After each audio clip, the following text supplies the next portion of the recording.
Your hair is an extension of yourself, part of your identity. Now imagine your hair is a reason you were denied a job or opportunity. It's happening to many black women and men since 2019. 20 states passed laws to prevent discrimination based on hair textures and styles. North Carolina is not one of them. The WFMY News 2's Lauren Coleman explores the connection between black hair and professionalism and the efforts to protect it.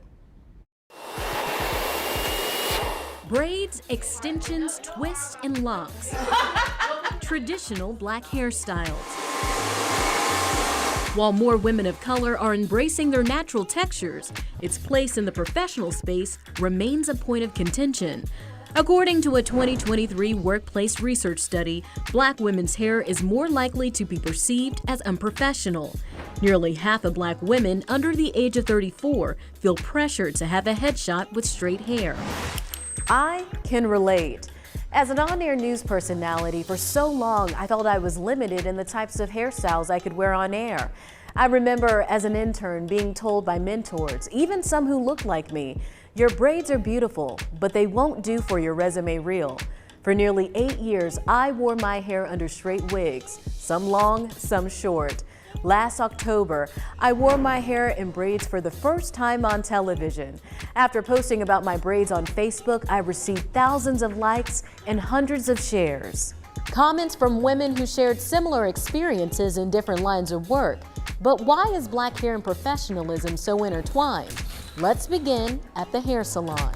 I actually like this angle better. Jamie Wright is the owner of Curly Girl Coach Salon in Greensboro. She tells me 90% of her clientele has naturally curly or naturally textured hair. I've had clients tell me that they have been told their hair was unprofessional, it was big, it was frizzy, and encourage them to make it a little bit smaller and a little bit more manageable so they could be palatable or more palatable to the audiences. No matter the style, Wright says health and comfort should be top of mind. Firstly, is it a healthy option for you? And secondly, does the choice make you happy? Does it make sense for your lifestyle? Those are the only things that should be considered when deciding how to wear your hair. These are more recent photos, so that's how I usually wear it. Finding a style that fit her schedule with work and kids is what spurred Janine Sipp's hair care journey. She's worked for corporate companies her entire career. So my hair journey started with straight hair. Eventually, I did the big chop, cut it all off. I had a very short cropped hairstyle that was natural. And over time, as the hair grew, I took on different styles.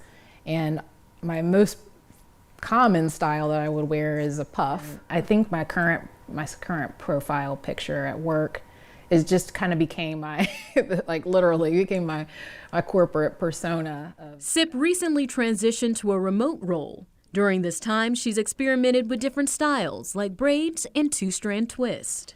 Why do you feel like maybe before you didn't feel as comfortable embracing these different styles that you embrace now?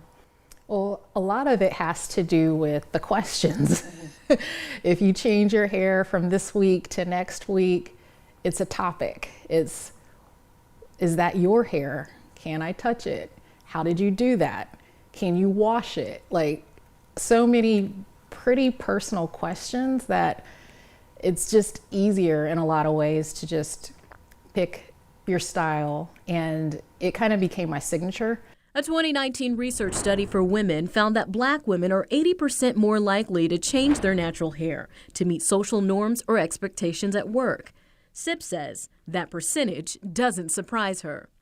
If we're not represented there a lot, if there's not a lot of us, there isn't a norm.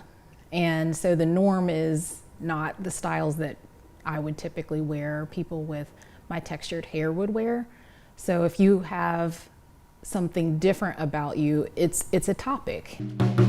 Racial discrimination based on hairstyles doesn't just impact women. Atiba Berkeley, president of the Piedmont Blues Preservation Society, says it was hair discrimination that made him switch careers. I moved to the South as a restaurant manager, and my hair held me back from, potential growth, which is something I'd never experienced and wasn't willing to deal with. But I definitely had a national chain restaurant not offer me a job because they, told me I needed to cut my hair. How did it make you feel?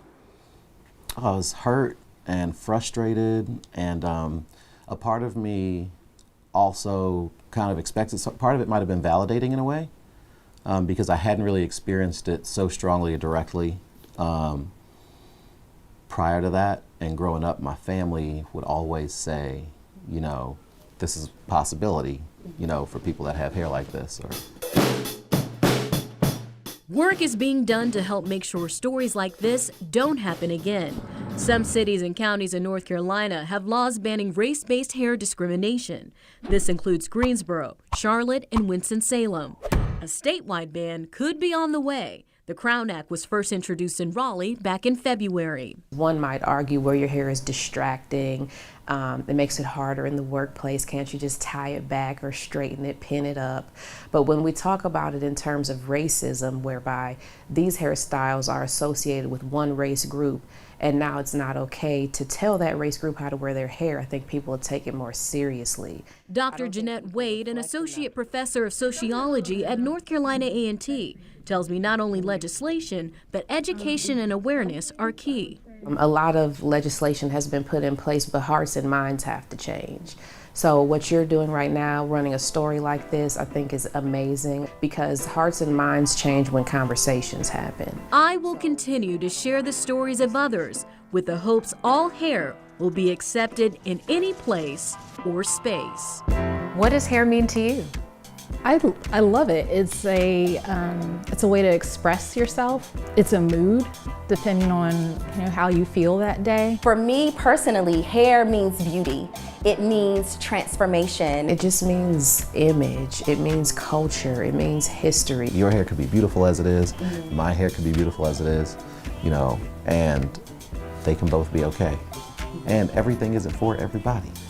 So if it ain't on your body, what do you care? We've got more about the state's proposed Crown Act in this story on our website, WFMYnews2.com.